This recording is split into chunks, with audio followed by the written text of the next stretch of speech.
I will kick off by just a quick introduction. And while I'm doing introduction time, folks can sign on and get situated.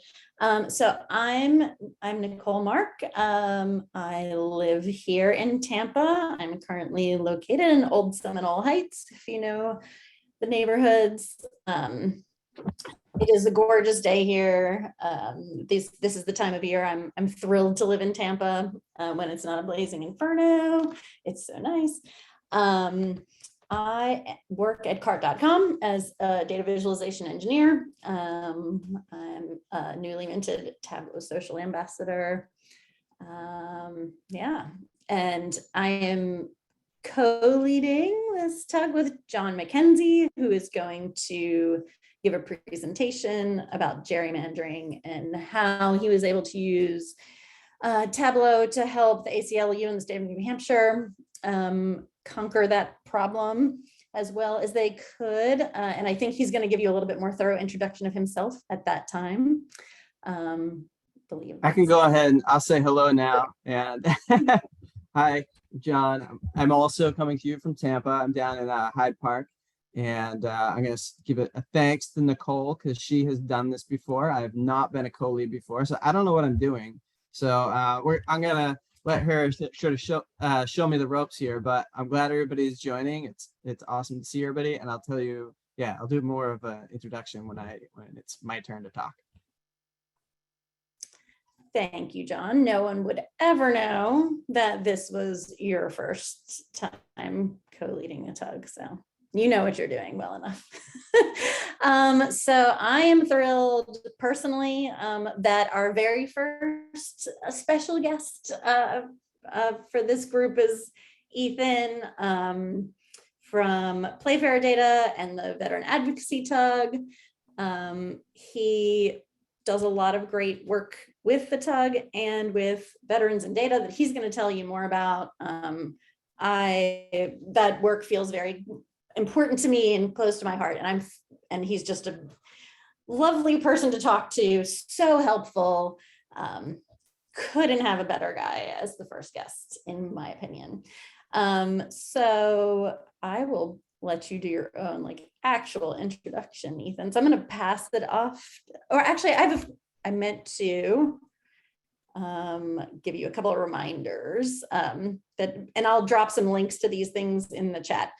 The 8th, so day after tomorrow, is the last day, Saturday, to submit the Data Visualization Society State of the Industry Survey. I like looking at the data, so it's kind of selfish for me to ask you to complete it, but also it helps the Data Visualization Society be more effective in their mission if they have more data, obviously. Also, IronViz stuff is happening. There are some sessions with former judges and Mark Bradbourne and Will Perkins next week to help you along if you want to learn more about what the judging criteria are and whatnot. And as one of my friends on Twitter said, don't wait until then to start.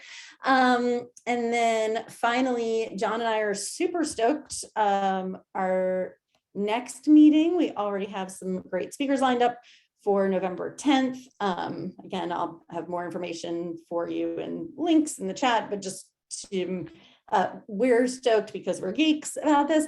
One of our guests is going to be Sarah Bartlett, aka Maps Overlord at Tableau, or excuse me, Sarah Battersby. I'm getting them confused. The Maps person, not the Iron Quest person. And then also Claire from Nightingale. I don't remember her last name, but I'm super excited to hear her speak as well. We'll have more information on what their presentations will be about. I mean, one is obviously going to be about maps as the weeks go on. But anyway, with that, I'm going to turn it over now to Ethan. Awesome. I really appreciate that, Nicole. Let me go ahead and share my screen. I'll take over.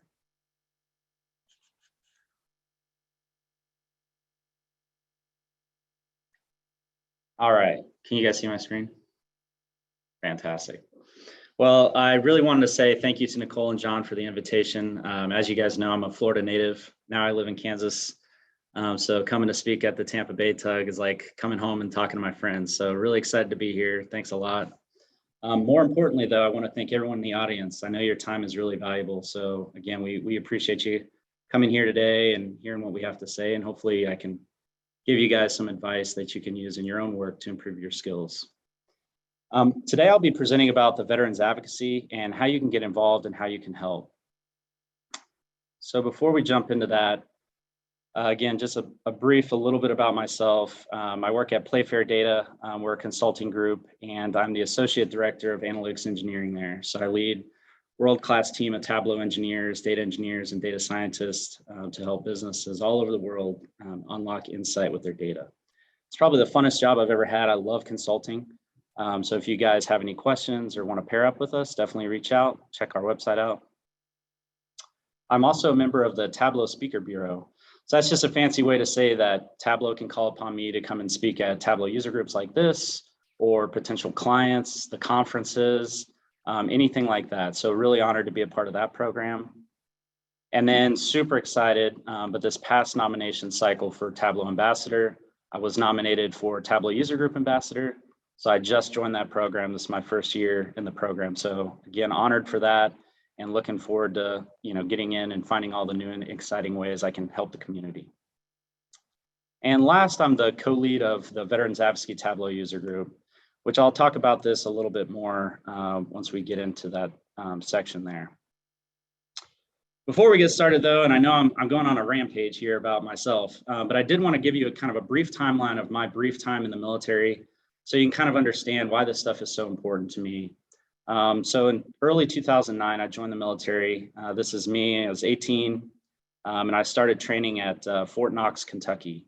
And then from there, I went to Fort Leonard Wood, that's in Missouri, in the middle of nowhere, if you're familiar with that area. And then in 2010, I arrived at my first duty station. Again, I was born and raised in Florida, and my first duty station was in Leavenworth, Kansas. So you can imagine how thrilled I was to hear that. But day one, I remember this very clearly. I arrived, I literally had 2 duffel bags on my back. It was all my worldly possessions, everything I owned in my life. And I showed up at the battalion building, and I walked in the door, and this guy comes around the corner and he goes, "Hey, are you crazy?" I looked at him and I was like, "No." And he said, "How about no sergeant major?" And sergeant major is the highest rank that you can attain as an enlisted member of the U.S. Army. So I immediately went to parade rest and I said, "No, sergeant major." And he said, "Good, good, good. Are you in shape?" And I said, "Yes, sergeant major." And he said, "Oh, that's great. That's great. Good, because you're going to Iraq. Get this man on the list." So day one, I immediately started training to go to Iraq. And we trained, again, from early 2010. We traveled all over the country to do training. So we went down to White Sands, New Mexico, Fort Bliss in Texas, Fort Riley, Fort Leonard Wood, just all over. It was a really good time.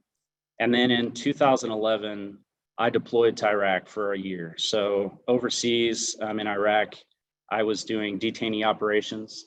So we had camps set up where we'd bring in the bad guys, kind of question them for intelligence, and then either let them go or pass them off to a different group. From there, we also, as you guys know, we were kind of winding down the Iraq war at this time. So my unit, we also helped close down a lot of the bases and FOBs. So we would kind of cordon off sections, work with the Iraqi soldiers and train them on how to take over these checkpoints and then pass that off to them, move on to another sector of the base. So it was a lot of fun. And then in the beginning of 2012, I came back from Iraq. Got my duty orders back to Leavenworth, Kansas. Imagine my surprise. But it's so funny, as a Florida boy, here I am living in the Great Plains, and I absolutely love it. It's a great time. And this is me. I got out in early 2013. This is my last day in uniform there. April 10th, 2013. I'll remember the day for the rest of my life. But that was my brief time in the military. And you can see I met a lot of really cool guys. I actually am going to go meet up with my old unit in just a week or so. So we're heading up to Minnesota for a little retreat just with us. So I still am in contact with a lot of these guys and that kind of stuff. But when I got out, I had a lot of hard time adjusting. When I got out trying to find a job, I remember I applied to probably over 100 places. I'm not even joking. I was so desperate to find a job, just getting no after no for every job I submitted to. You know, I even applied for like overnight stocking positions, something I felt was I was a very unqualified for. And I had a family to support throughout this whole process as well. But luckily for me, I had a really good support system. My girlfriend, she's now my wife. She kind of talked me into going and pursuing an education. I have to be honest, I was like the worst kid in high school. I hated school, barely graduated. And then the thought of me going into college was, I didn't think that was for me. So she really talked me in through it. And I was able to use my GI Bill benefits through the military to go and get my education. That's where I was actually introduced to data for the first time. Fell in love with data, got my degree in business analytics at KU, and then went on to get my master's degree in statistics from KU Med. So that's kind of my story, how I got out of the military, kind of the trials and tribulations after that, and then where I am today. So my story kind of has a happy ending, but there's a lot of veterans out there that don't have that. A lot of the challenges we faced, and I touched on this one's close to home for me, but finding a job after transition and pursuing an education with your GI benefits, you guys would be really surprised. A lot of veterans, they get out of the military, we literally have free access to college. The government will pay for that. It's a benefit that we earned. And there's a lot of folks that don't utilize that. You can even utilize these benefits to go to trade schools. You know, if college isn't your thing, you could go to trade school. A lot of veterans don't utilize it.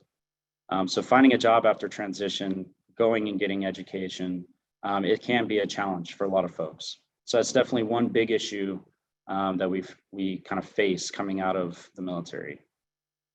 Another one that's kind of least or not as known is toxic exposure. So throughout the military, maybe this audience is familiar with Agent Orange and what that is.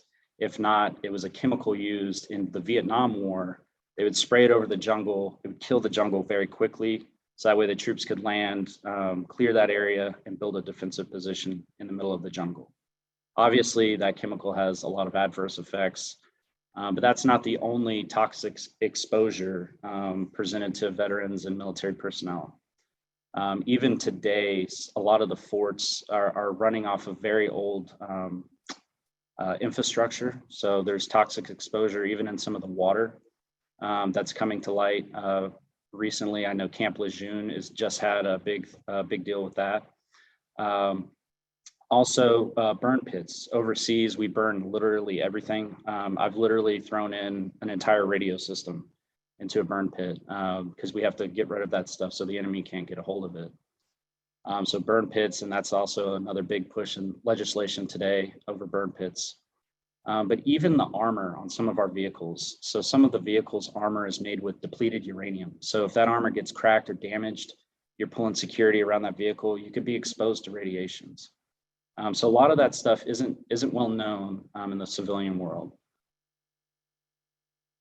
With that, also leads to a lot of health concerns. So mental health is obviously a very strong issue within the veteran community, and I'll touch on that here in a minute. But also just regular healthcare benefits and healthcare needs. There's been recent studies that have shown that there's an increased relative risk of developing cancer very early in life, much earlier than anyone in the civilian world. And that risk is actually higher for women who have served, which I found as an interesting statistic. And then this is definitely not the last issue, but definitely one that we battle and struggle with is homelessness. And veterans face homelessness for various reasons. And it could be one of these three on the screen. It could be mental health, not being able to find a job, losing your home, mental health leading to divorce, you get kicked out of your house. There's all kinds of things. Healthcare, not being able to pay your medical bills. All of these things can lead to homelessness, which is a big issue that a lot of veterans face today. So maybe these were a little less known to this audience, but this one is probably one that we're all familiar with, is veteran suicide. Obviously, veterans face a lot of mental health issues and challenges, and that can lead to a veteran committing suicide. So these are the latest statistics that I could find that the VA just published. But in 2020, there were 6,176 veteran suicides. And that led us to 20 consecutive years now with over 6,000 suicides each of those years, totaling to about 125,000 veterans committing suicide since 2001. And it's currently the second leading cause of death in veterans under the age of 45. So I thought these statistics, when I saw them, I was just blown away. And I knew I wanted to help. And there was another figure that really sunk in deep, just looking at this and then comparing it to this figure. But this is the number of soldiers that died in combat through the entirety of the Iraq and Afghanistan wars, approximately 7,000. So we're almost losing as many veterans every year to suicide as the entire war that we fought against global terror in Iraq and Afghanistan. So I thought that was just, it really drove home, and it was a very powerful statement when I saw that. But I knew when I saw these figures and I started doing research into some of this stuff, data and statistics and the power of it and being able to visualize this data is really what can bring change and awareness to some of these problems. If you look at anything that, an organization like the Veterans Affairs or the VA, as it's called, if you look at any publication that they're doing on these issues, it's a 100-page document. It's very word heavy. There might be 1 or 2 line charts and bar charts in there, but it's hard to really dive in and figure out what are they trying to say? What are they trying to take action on? And through data and data visualization, we can very clearly tell the story and then show, the actions that you can take to either bring awareness to these problems or to drive change or help other folks. So in early 2020, I actually reached out to the founder of the Veterans Advocacy Tableau user group to just see how I could help. I knew I wanted to do something. I knew I had the power to do something. So I reached out to Tim to see what I could do to kind of help out with this cause. And after a long conversation, he invited me to become on as a co-lead. And then we had folks like Abe and Lou come on as co-leads. And then another one of the original founders came back, Chris. And it's been like magic ever since. We've done a lot of cool stuff over this past year. And then looking into next year, we have even more stuff planned. So we're really making momentum now and then pushing forward into next year. But at the Veterans Advocacy Tableau user group, our mission is to support veterans and active duty personnel, military spouses, and advocates by telling their story through data. So what does that mean? One, we host quarterly challenges, which I'll go through in just a moment. But these challenges are community events where we will publish a data set and open it up to the community to build a data visualization around that to kind of tell that story. So far, we've had or hosted 4 challenges at this point, with many more to come. And then through our Tableau user group, we kind of use that as a platform where anyone can join, network, get training, become a mentor, mentee, build their portfolios, and most importantly, participate in these challenges and help out our nation's veterans.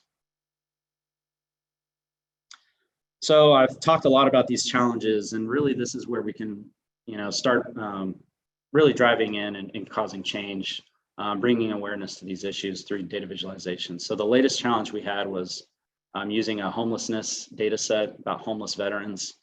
This is actually something I published, and I have a segment, if we have time, I'll go through and show you guys kind of the ins and outs behind the scenes work that I did on that one. It won Visit of the Day, so I think it would be valuable. Also give you guys something tangible to take away that you can incorporate in your own work. So that's one of the latest challenges. Another one we did, we partnered with an organization called Hunter 7 Foundation. They're a nonprofit that's kind of leading the charge in cancer research as it relates to veterans. And what they wanted to do, they gave us a data set where we're actually surveying nurses in the private healthcare sector to see how familiar they are with some of these veteran-related issues. And the whole goal of this was to see, are these nurses, do they have the education to know that someone in their 30s might be at risk for a rare cancer that's typically not seen until they're in their 60s? but because they're a veteran, that alone should be a red flag for them to do certain screenings for their preventative care. So that was a really cool project to help out with. And again, that's something that the team here published on Tableau Public. Then we partnered with another organization called Project Echelon. This is another challenge we recently did. Project Echelon, they are professional bicyclists. So when they're not competing and winning at these tournaments, they take their professional athletes on their team and they partner them with veterans to help mentor them to become more physically active. A lot of research has shown that physical activity can lead to reductions in depression and hold off depression longer over a longer course of time than simply taking medication. A study done by Duke University kind of proved that out with some statistical significance. So we were able to take a survey that they conducted before and after their program and kind of prove that out as well. So they were asking their participants, rate yourself 1 through 10 on your depression, rate yourself 1 through 10 on your relationship with your spouse or partner. And we were able to see the before and after effects of their program. It was quite remarkable. And a lot of good community participation in this event as well. And then earlier this year, we partnered with the Data Plus Diversity team to host an event about the Tuskegee Airmen. So these were some of the submissions for that. It was a great event. A lot of these actually went and got Visit the Day, so it was really cool to see that. This one actually, I think, Nicole, you published this one and it won Visit the Day. So it was fantastic. I loved this event. We had data on their roster, the missions they went on, how many aircraft they downed, how many POWs they had, all that stuff, and the different fighter groups that the Tuskegee Airmen flew in. So it was really cool participation. So I've been harping a lot about what we do, but really, how can you get involved? So I broke it down to kind of 3 things. One is joining the Veterans Advocacy Tableau user group. We're kind of a different Tableau user group. We do host monthly events where we kind of give training and stuff like that. But even just subscribing to our newsletter, you'll find out if we are hosting a challenge and you can jump in and participate. There's chances to win prizes from that stuff. So we love as many folks as we can get to participate in those challenges. We also just released a website. I can't say it's the best design because I built it, and it's definitely not my day job. But on our website, we're actually featuring all the past challenges that we've done and even data sets that we've just been collecting in our own repository. So you can go and download the data and build out a viz and publish it. And then, so that's number 2. Check out our website, download the data, publish it, tag us in it, get the awareness spread for either some of these organizations or some of these issues. And then the third thing that you guys can do to get involved is just commenting and sharing this content. So, if you see that somebody has published something for the Vet to Viz challenges, comment on it, share it with your network. The whole idea here is to spread awareness and get more and more folks involved in the conversation around some of these challenges that veterans are facing. So you'd be really surprised. I've shared some of this content on even LinkedIn, and I've been able to connect with the director of the Veterans Affairs to see how we could partner with each other. So this kind of stuff, it does go a long way, even simply just commenting and liking something. So that's a lot about the Veterans Advocacy, how you guys can get involved. But I also wanted to leave you with something a little bit more tangible, a little bit more tactical that you could take away from this talk and use in your own day-to-day work. So I wanted to do a kind of a deep dive into one, my kind of design, how I get into a creative mindset and what I go through to build out work like this. And then 2, just looking under the hood and asking or answering any questions that you guys have about this particular data visualization. So with that, I'm going to quickly jump over to Figma. So Figma is a graphic design tool. It's free. You could just go to figma.com, create an account, and jump in here and start making design elements for your dashboards today. But in here, I'll just take you quickly through kind of my creative process. the questions that I ask myself, and then how I go from an idea and turn it into reality. So the first thing I do is identify the needed measures and dimensions. So if we're talking homelessness and creating a viz about veteran homelessness and bringing awareness to that issue, these are literally my initial thoughts that I wrote down. So I knew I needed at least 2 dimensions. One, I wanted to get the data at a state level at a minimum, but county level if it was available. And then I knew I wanted to be able to visualize it over time. So I needed some sort of date element. And I probably wasn't going to get anything less than like any more granular than year. So that's what I wrote down for dimensions.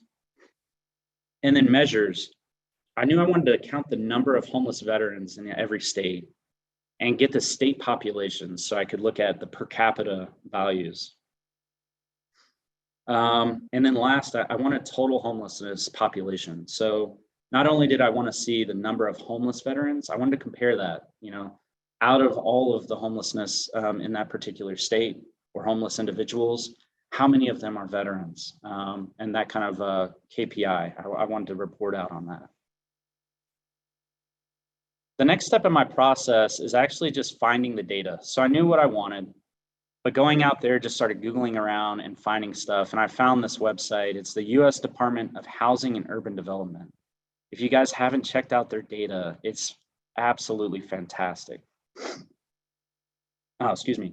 So this data set, it actually has a ton of different demographics, not only veteran status, but it had even things like gender. So if this homeless individual was reported as male, female, transgender, it had sexual orientation, age, demographics, it was pretty deep, really good data source.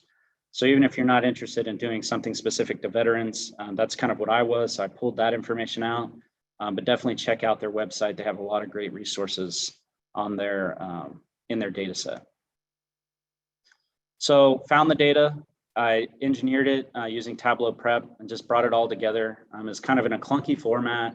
Every year was a tab, so I had to union it all together. Over the course of time, they've kind of changed the way or some of the dimensions and measures, even some of the column headers. So I had to kind of line those things up. So it was a little bit clunky, but I got it going. And then from there, I really take the data, I found out what I had, and I created this black and white concept. So originally, my original intention was this very top section. I just wanted to kind of tell a big major story and then be able to dive into individual states on kind of these KPI cards. So I wanted to kind of tell like, this is the state, have like a delta percentage, and I knew I wanted to viz something over time here. And in my original black and white, I actually jotted this stuff down. It's interesting as I was putting this presentation together to go back and revisit some of this stuff. But my original intent was to be able to click on a card and the entire grid animate down and kind of reveal this section that goes into detail on individual states. I actually pivoted away from that idea slightly, and I'll show you that when we start looking at the kind of the final version. But this is kind of my black and white phase. So this is kind of phase 3, put together a black and white wireframe of kind of just sketching out what I wanted to do. From there, I have to kind of fill it in, right? So I looked out for inspiration. So I started Googling things like color palettes, looking for just any inspiration I could find on different KPI cards, things like that. And this is where I landed. So my kids and I, we watched this show on Netflix called Hilda. If you have kids, it's an absolutely fantastic show. Definitely recommend it. But I love this color scheme they have in the show. There's a lot of these like pastels, blues, reds, golds, browns, and all kind of mixes together very nicely. So I started doing some research and I found a bunch of Hilda color palettes and actually the colors I used in the viz. So I found my color palette. I started Googling around for different KPI cards and I found these 2 on Google. So I just took a screenshot and stuck them in here. But this is kind of where I got inspiration on those KPI cards. Very simple, very minimal, kind of has a KPI, kind of this minimal coloring that identifies it as a positive or negative with kind of a trend line. So one was a rounded bar chart. The other one I found, and sorry if I'm making anyone seasick scrolling through here. The other one I found is kind of a spark line here. So I love those. Knew I wanted to incorporate both of those vizzes in the view, but the KPI cards, I figured that trend line with the line chart would probably be best. So that's what I went with. And then last, I knew I wanted some different shape imagery. So I went to the Noun project and I found these shapes, icons there. It's a site where you can go type in, it's like Google searching images. It is paid. I do a monthly subscription. I think it's like $5 or $6 a month. You can download unlimited icons and photos. So I downloaded all these states from there, plugged them in here, and I was going to load them into my Tableau repository so I could use them in the viz. So that's kind of my fourth phase there. Just looking out for inspiration, finding it, and then taking all that inspiration, you have to combine it and put it in. So that's the final phase, iterating on the final product here. So you can see I drug over my black and white and I just started refining some of these design elements. So rounding some of the grid or these rectangles, rounding them out, giving them a drop shadow so it appears as if they're kind of popping off the screen. Built in kind of a custom legend here at the top for a hex map, which is where I landed here. And then some functionality here that would kind of tell the individual story of each state. So this is the final product. I took this is not built in Figma. This is a screenshot of where I landed in Tableau. So I took this kind of blank wireframe, dropped it in, and that's to my architecture is what I call it. And then I layered everything else on top. So everything you see is built in Tableau. So I have a kind of a hex map here where you can click on a different state. It'll give you a URL that you can click on that'll show you resources that you can go to either help a family or friend that's currently homeless, or if you're about to be homeless, there's resources in there that you can go to, and they're individualized and custom for each state. Over here to the left, if you select a state, it'll bring over kind of an overview. And this text here is automated. So if I click North Dakota, it will tell North Dakota story. If I click Florida, it will tell Florida story. So that text will actually swap in and out. And then I told you I want to incorporate both of those data vizzes that I found on those KPI cards. So I have that rounded bar chart here, kind of the coloring found on the last year, and the sparkline line chart on each of the state KPI cards. And the last kind of viz here was kind of this minimalist dot plot where you could see your selected state highlighted and how it compares both nationally to the national average, as well as with all this other states. So you can see North Dakota actually ranks 13th. So it has one of the least amount of homeless individuals or homeless veterans, and which is far below the national average there.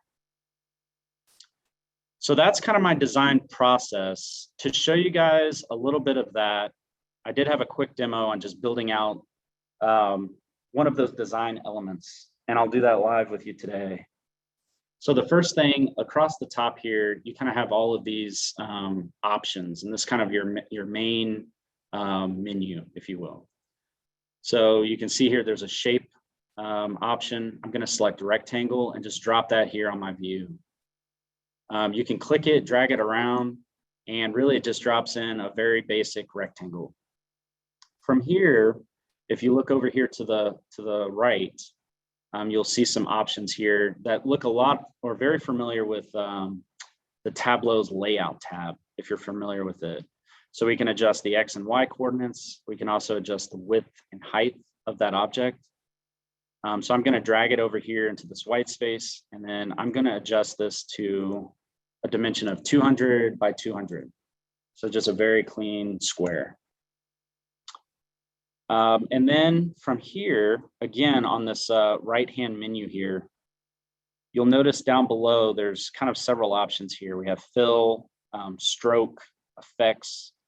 Fill is going to be, that's the color that we're filling this in as. A stroke is actually going to add a border around this object, and effects are going to add things like drop shadowing or inner shadowing, which I'll demonstrate here. So if I click the plus sign. I'm going to add an effect, and you can see by default it selects drop shadow. So if you notice here, it has kind of a drop shadow at the bottom. I'll select that again. And drop shadowing, when you put it on a card and it's just sitting on kind of a blank object, it gives the appearance to the audience as if that piece of the architecture is kind of popping out at you. Notice over here, I have kind of a final product. It kind of gives that appearance as if it's coming out. If we switch this over to inner shadow, it gives the reverse of that. So now if we look at this one, it almost appears as if that's dropped inside of this, this white rectangle that it's sitting in. It looks like it's kind of pushed in. So it kind of gives a reverse of the drop shadow. I wanted to go with the drop shadowing, so I selected that. And then just to the left of effects there in that main menu, if you click this, you can actually add a drop shadow to both the Y and X axes, which I'll do there. So you can see it's now added some shadowing here on the right side of the rectangle. If I select that one more time, the last step to kind of build out this design element is to round off some of the edges. Back over here in our kind of layout menu, we have kind of two other options. One is rotation, so I can actually pivot and turn this thing around and spin it around. For this, I'll leave it at 0 rotation or 0 degrees. And the other option here is rounding. You can round individual corners if you wanted to, but if you type something into this kind of main menu, it will round off all 4 corners, or if you're working with a polygon, it will round off all of the edges, I should say. So I like to do things in 3. I always found 3 is kind of a magical number. So I go 3, 6, or 9. For my rounded edges, I always go with 9. And we can see that kind of come to life there. So that's how I built out those cards, and you can kind of see that final product come to life. So that's a brief demo on some of the design elements. I'm going to hop back over, and probably just for the sake of time, I'll stop sharing and open it up to any questions. I'm happy to jump in and talk through either the design, talk through anything I did in Tableau, or Veterans Advocacy in general. Feel free to drop your questions in the chat directly.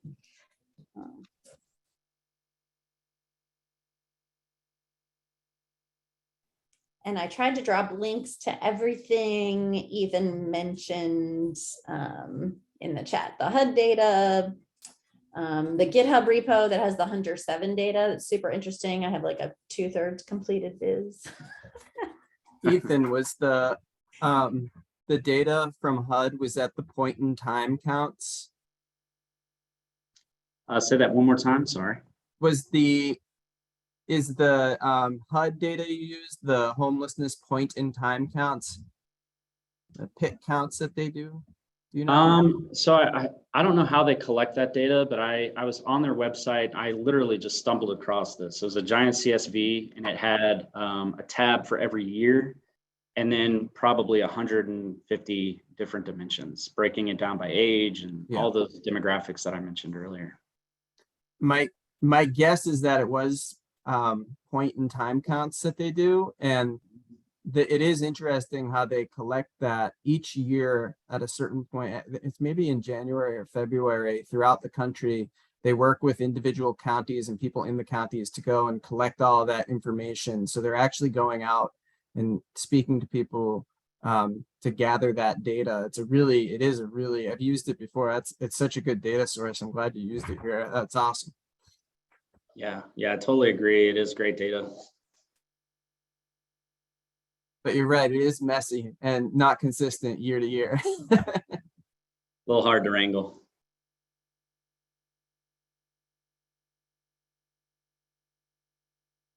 Awesome. Well, do you have any questions? Someone asked a question about how you took the images you created in Figma and put them into Tableau. Like the images of the state? This is Matthew. He says, I might have missed it. I'm curious how you went from the designed cards in Figma to Tableau. Matthew, I can unmute you too if. Yeah, so the primary architecture, this here, really you can just copy and paste this. And I have it set at a specific X and Y like dimension. So I know the width and the height of this thing. So I export this out as an image, and then in Tableau, I can drop that image in and just size my dashboard to these same dimensions. And that image is going to sit on the very back of my dashboard, and everything else, all the line charts and hex maps, I'm literally just building it on top of the kind of this main architecture. So that's Okay. that. You just drop in an image object and then point it to your main architecture. For these state icons, these are actually built in Tableau on individual sheets. It was actually pretty painful. So there's 50 states, so 50 sheets times 3 little elements here on each card, 150 sheets to get all that going. And for that, you actually have to download those images, and in your folders, I can speak to PC, it might be slightly different than Mac, but in your folders, you can go to Documents, and then you can go to My Tableau repository. And in this folder, there's a folder called Shapes, and you can literally just pop them in here. Let me see where I put them.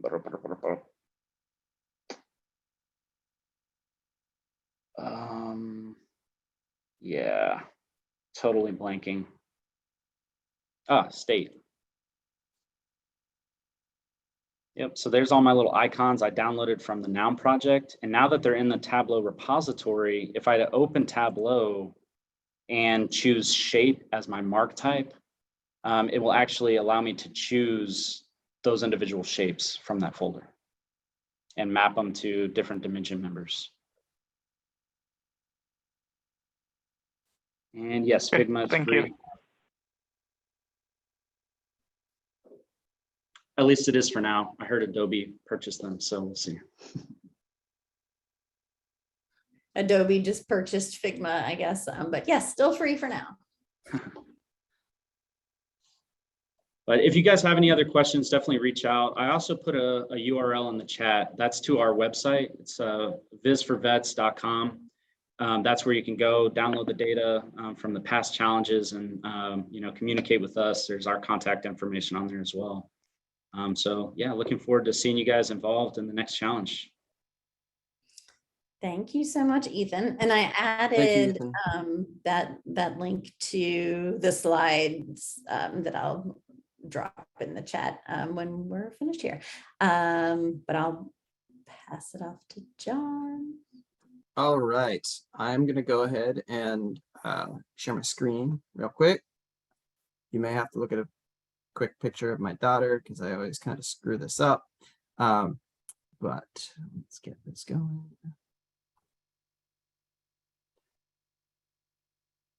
That was perfect. Did you even, I don't even know if, Nope. if she was We on didn't there. even get to see your cute daughter. Oh, all right. Well, okay. First off, I just want to say thank you again to Ethan for joining us and, and speaking today. That's just that was a fantastic presentation and just an important topic and really powerful story he has. So thanks again to Ethan for doing that. We really appreciate it. Okay. So, I'm not gonna say the name of my presentation because this is my first time as a TUG lead and I'm not comfortable enough yet to start swearing on a recorded Tableau user group, but I probably will further down the line after I've been doing this a little bit. But anyway, I'm gonna talk to you about gerrymandering and redistricting. And I'm gonna talk to you about how Tableau is actually a great tool to fight gerrymandering and redistricting. And I'll tell you a little bit about how I've done some of that. So let's talk a little bit about what this presentation is going to be about a little bit more specifically. So I'm going to start and just tell you a little bit about myself. And then I'm going to give you a little bit of a background, just a quick background on both redistricting and gerrymandering, just enough so you can kind of understand some of the stuff I'm going to talk about in the presentation. I'm going to explain why Tableau, why is Tableau something that you can use to fight gerrymandering? And then finally, I'm going to go through pretty quickly a few case studies of how Tableau can be used and how I've used Tableau to sort of counteract gerrymandering. Okay, let's start by giving you a little bit of a background about me. I like maps. Okay, I love maps. My analytical background is spatial analysis, GIS. As the co-lead for the Tampa Tug, I'm pretty determined to make it a little bit mappy. Right, they're probably going to be a bit mappier than the other tugs out there because I love maps. And you can do some really cool things in Tableau with maps, and I want to show people that.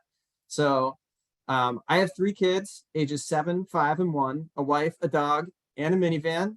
I didn't have those things many years ago, but now I do. Oh, I screwed it all up. Let's go back. I am originally from the Boston area. I grew up just outside of Boston. And in 2000, I moved to St. Pete because I went to Eckerd College. And after my time at Eckerd, I stayed there and lived in St. Pete for a few more years. And then I went back to Boston. I went to graduate school. And I was there for about 6 more years. And my wife and I moved to Olympia, Washington, which is the state capital of Washington. And really, there's not that much else there. Had a couple kids and moved back to Boston. And then I moved back just last year to the Tampa area. And I am in Tampa now, loving it here. And it's changed a whole lot since I was here in the early 2000s, but it's been great. I really am happy to be here and happy to be co-leading this tug. So why am I talking to you about redistricting and gerrymandering? So from late 2019 through 2021, I led my company, which is called Flow Analytics. I led our local government redistricting services. So we provided redistricting support for local governments, cities, towns, school districts, irrigation districts, mosquito control districts. They all have to redistrict. We did a lot of that. So to date, we've done that for over 50 local governments all across the country. So I learned a lot about this stuff. And I'm not an expert, but I know enough to give a presentation on it. And particularly to give a presentation on how Tableau can be used to counteract gerrymandering. Okay, so before we get into talking about Tableau and everything I'm going to talk about, let's just cover a few points that are going to be important to keep in mind as I go through the presentation. So first is redistricting is not inherently unfair. It's so often thought of in unfair terms that I think people don't even realize that redistricting was actually created to ensure that people's votes count equally. The idea being, let's say you have a district that elects 1 representative and there are only 10 people in it. And then you have a district that elects 1 representative and you have 100 people in it. The folks who are in that district with just 10 people, their individual vote makes up 10% of all the votes. Whereas the people who are in that district with 100 other people or 99 other people, their vote counts for 1%. So you can see that is not fair. So redistricting is done to try to equalize those numbers so that people's votes count equally.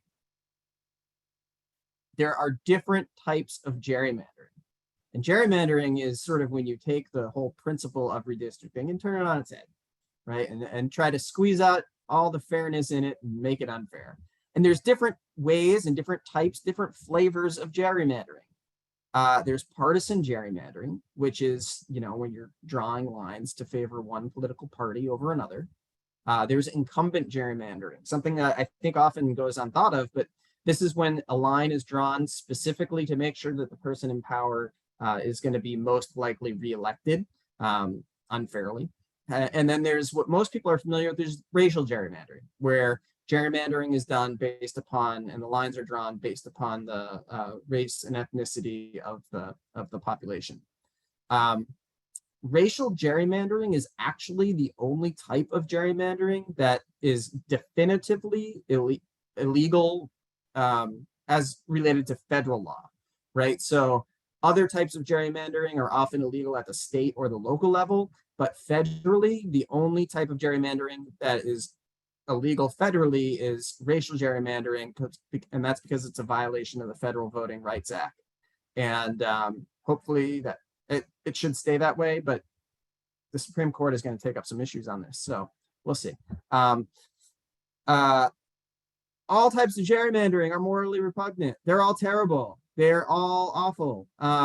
The only maybe caveat to that is I have seen incumbent gerrymandering being done for practical reasons in really small towns where they would be forced to run a new election if their incumbent wasn't there and they just don't have money for it, or it's more practical. But for the most part, by and large, gerrymandering is always terrible. Both parties do it. That's something else. Like, this is a bipartisan terrible thing that's done. Both parties gerrymander.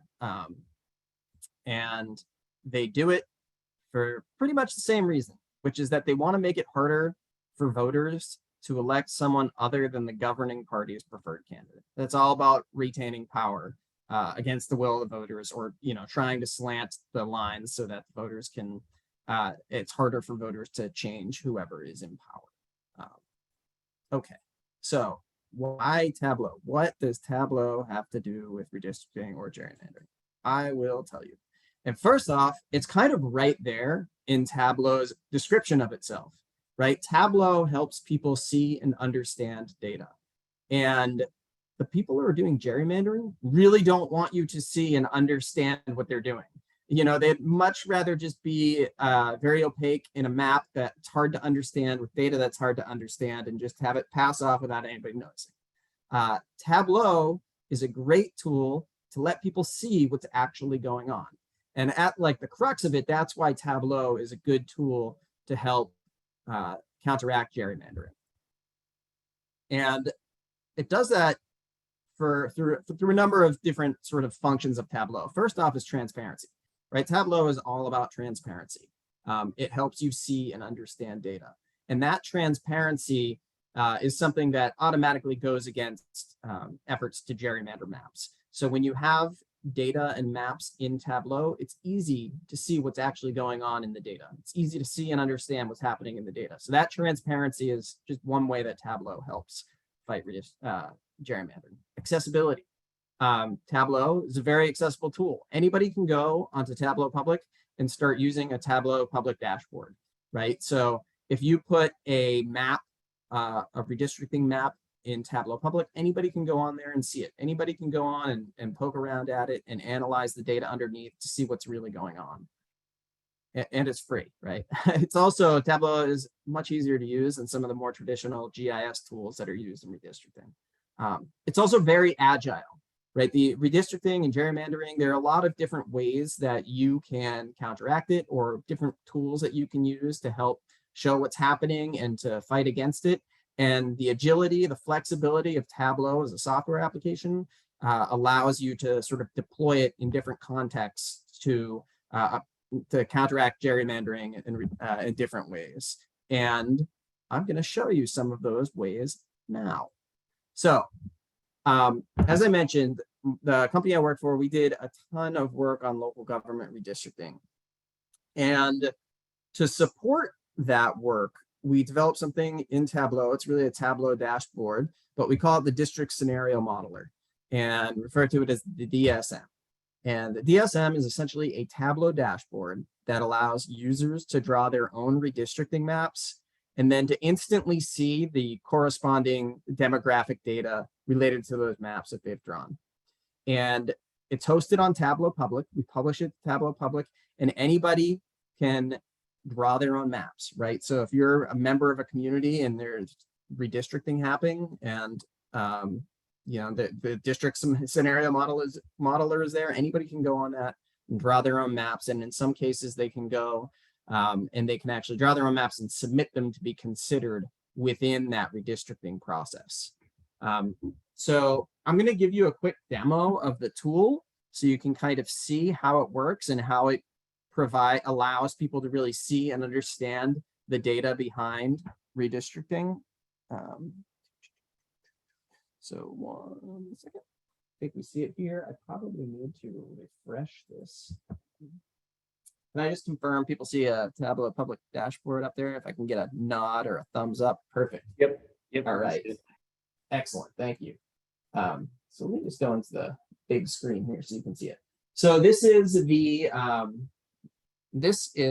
district scenario modeler. This is actually the city of New Orleans. We did the redistricting for them, and now we're actually working on redistricting for the Orleans Parish School Board, which is the city of New Orleans school district and their school board directors boundaries.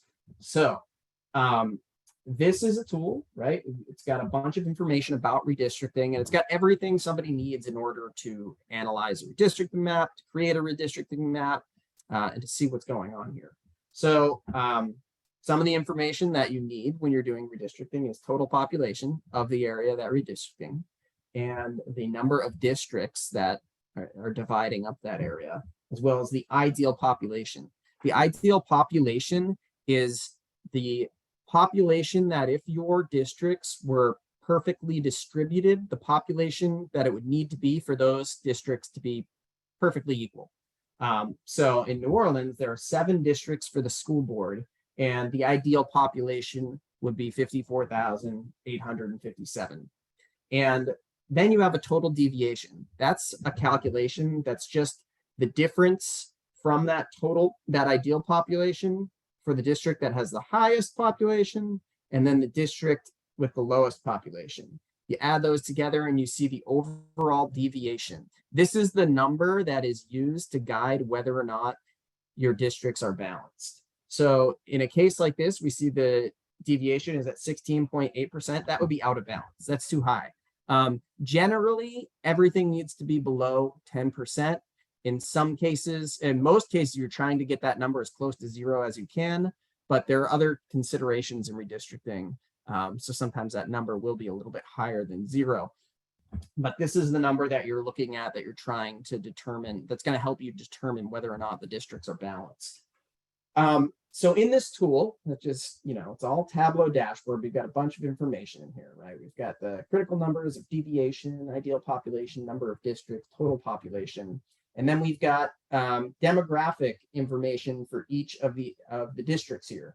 You can hover over them and you can see what each district's demographic and ethnic makeup is. All of this data comes from the census. So this is from the US Census redistricting data file that they release. And we actually are pulling this in through Alteryx and an R package that pulls it in. There's a lot of cleanup going on and formatting of the data, but then it gets pushed out into this tool here, and it's all right there from the census. And with this information, you can do a lot of things to analyze a redistricting map. So over here, we have the race and ethnicity population. So this is really important when you're talking about racial gerrymandering. And if you want to, if you're analyzing a map to determine whether or not there is racial gerrymandering, you can use this to explore what's going on in the map. And I'll show you that real quick. So this is, if I'm on the Hispanic or Latino population, and I want to look at all of those census blocks that have maybe 15% greater population in those blocks, you can type that in there and you can explore and see, okay, what areas of the city have a high Hispanic or Latino population. And you could do that with any one of the race or ethnicities that the census data provides. And so this can be a really useful way to go in and explore and see what's happening in a redistricting map. Another thing that I would like to show you that I think is really important and is different than a lot of the other tools that's out there that Tableau lets us do is communities of interest. So when you go through redistricting, one of the main things you're doing is trying to preserve communities. You don't want to just split communities, and there can be communities of interest, can be almost anything. A lot of times it's particular neighborhoods. There are a lot of different things that can be communities. And when you're doing redistricting, you have a public process where people will tell you, hey, this is my community and we really don't want it to be split. And so when you're doing redistricting, you want to keep those together. This tool allows us through, once again, in Alteryx, we're able to assign each of these each of these particular communities of interest to their census blocks, or in this case, voting precincts that they are within. And then we're able to set it up so it tells us whether or not those precincts or those communities are split amongst districts, in which case you have a red X, or if they are preserved within a single district, in which case you get a green check mark. So I'll show you this in action here. So if I were to just click on this neighborhood here, it's going to filter to it. And let me show you a better one, because that one has what we call let's look at this one. So this is a district this is a neighborhood, Central City, Magnolia in New Orleans. And we can see that this district is split in two. In District 5, there's almost 11,000 people. And in District 6, there's about 3,000 people.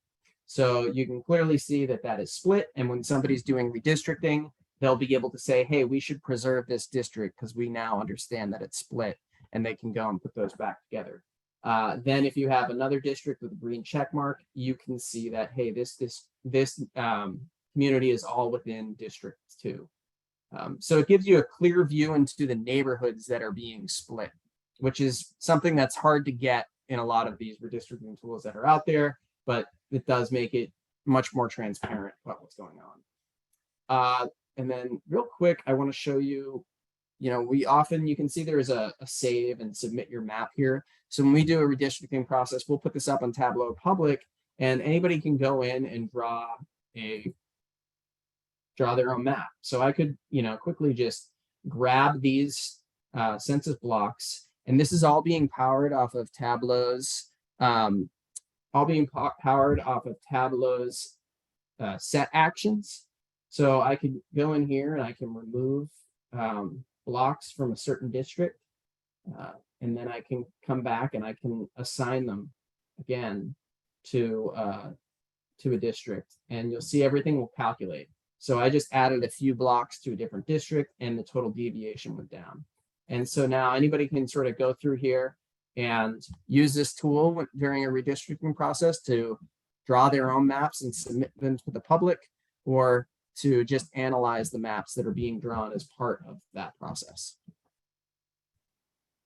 I'm going to go back to my presentation and give you another example. I've got a few of these. I'm going to try to get through them kind of quickly. So this is a tool that we used, another Tableau tool for a different project. And once again, was to help sort of make redistricting fair. And this was for the County of San Diego, the Independent Redistricting Commission, which is our members of the public who were applied and seated on the commission to do the county's Board of Supervisors redistricting process. And during this process, they received thousands and thousands and thousands of public comments. There's over 3 million people who live in San Diego County. And there were lots of different themes that were coming out from the public comments, but the members of the commission didn't really have a good way to make sense of those. They knew they heard certain themes, but there were 50 something public meetings, I think. So it was hard to figure out, well, where did we hear this theme? What part of the county was saying this? Where were these things emerging? And they came to us and said, hey, is there a way you can help us figure this out?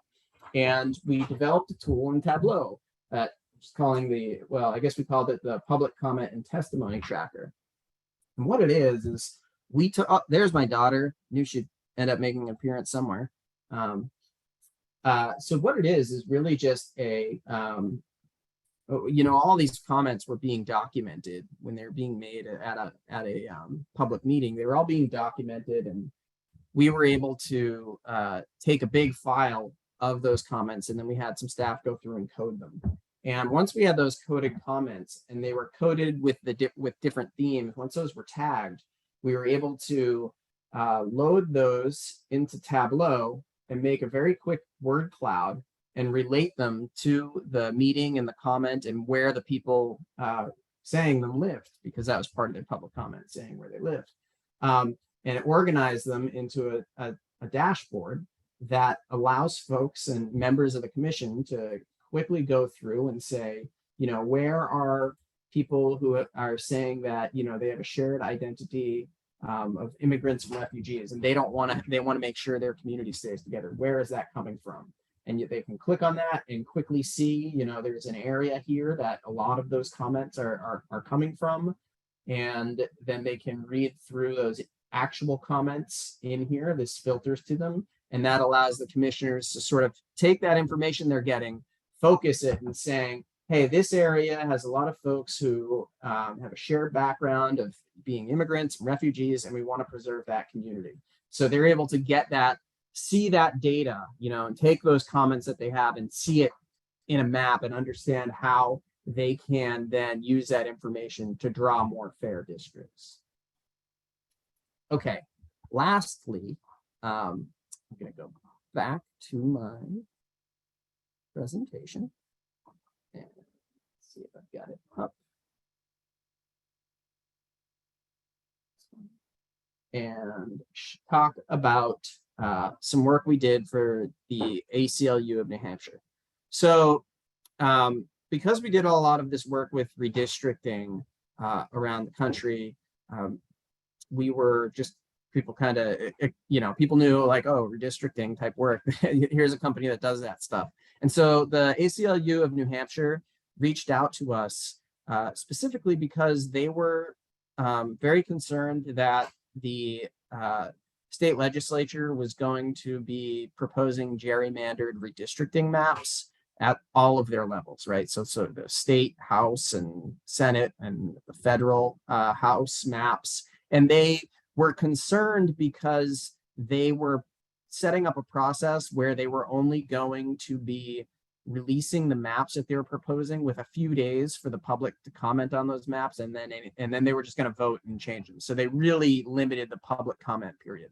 And the ACLU was concerned that they weren't going to be able to analyze these maps fast enough to respond to them. So they reached out to us and asked if we could analyze the maps for them quickly when they came out, so they could take the results of those analysis and come up with a formulated response to those proposed maps. And we said, yeah, sure, let's do it. So what we did is we took the functionality of the tool I showed you before, that district scenario modeler, and we just changed the calculations that it was performing. So rather than calculating total population deviation, we had it calculate partisan lean. And we were able to do that from historical voting records, which are all publicly available data. And partisan lean is just a measure of the degree to which a particular district votes for one party over the other. If you're familiar with websites like 538, that does a ton of stuff on partisan lean. So we changed our calculations in the district scenario modeler to look at partisan lean. And as a result, when we got the maps, we were able to basically just draw the maps, that came in, that were being proposed in our tool, and it spit out the analysis for us because it was already within Tableau's own calculations. So the result is, rather than trying to demo this, I've just got it in a GIF here. It looks like this. So I could recreate the maps and just draw the proposed maps as I saw them, as they came in, and the tool would start calculating the partisan lean for me. And this allowed us to analyze the maps very quickly. And it was very useful because the New Hampshire legislature's schedule really was not, it was a very, very short public comment period. So short that you might get the idea that they really didn't want anybody to look at the maps that were coming out in too much detail.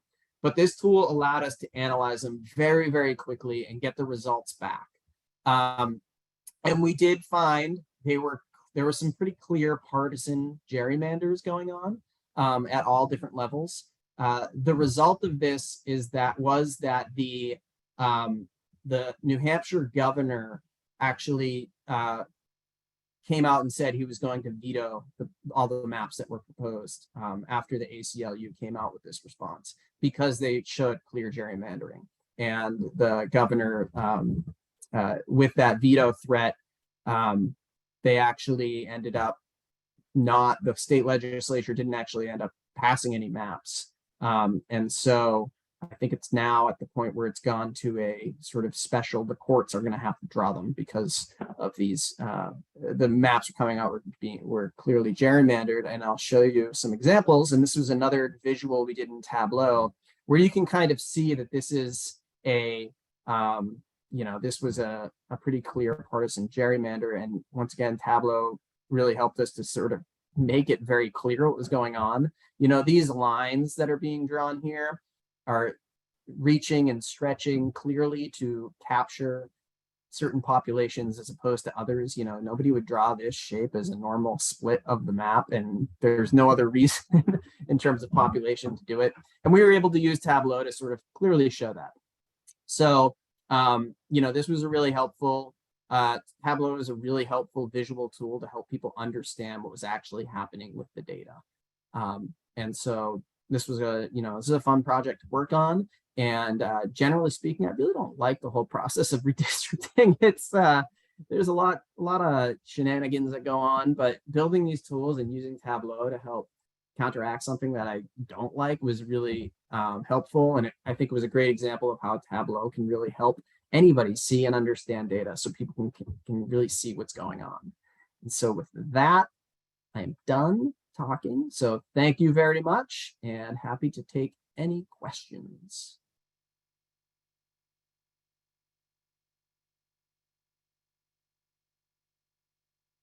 You got a lot in that presentation, John.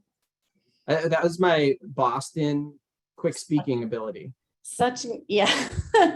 This is super fascinating. And so if you have questions, you can drop them in the chat. If you come up with questions later, I dropped the slides from today that have my contact information and John's on it, as well as links to all of the things that we talked about today. We are so grateful that you took the time out of your day to come and join our first Tampa Tableau user group virtual meeting relaunched version 2.0, whatever. And we are looking forward to next time. And I'm just checking the chat to see if there are any questions at all for John. Otherwise, I will post the slides to our Twitter account and one of the link in bio situations. And you can find all the information out there that you might need. Thank you everybody for coming. Thank you so much. Any feedback, we'd love to hear it. Find us on Twitter, send us emails, smoke signals, all the kinds of communication. John's going to be out of commission for a little bit, having surgery. So definitely hit me up probably this time, and you can hit him up next month. My Twitter handle is NicoleMark_. John's is Weird Tableau. I'll mention that real quick. I read a Substack newsletter called Weird Tableau. I haven't written in a while, but I need to again. It's all about sort of different use cases for Tableau. So check it out if you think that stuff's interesting. There's more about there's a lot more detail, and I had more time writing to explain some of the things that I talked about today. So you can get more information about those if you read that too. All right. Well, with that, we will say goodbye right on time. Thanks again for coming. Hope everybody has a wonderful day and a great rest of the week. Thank you, everyone. Take care. Bye.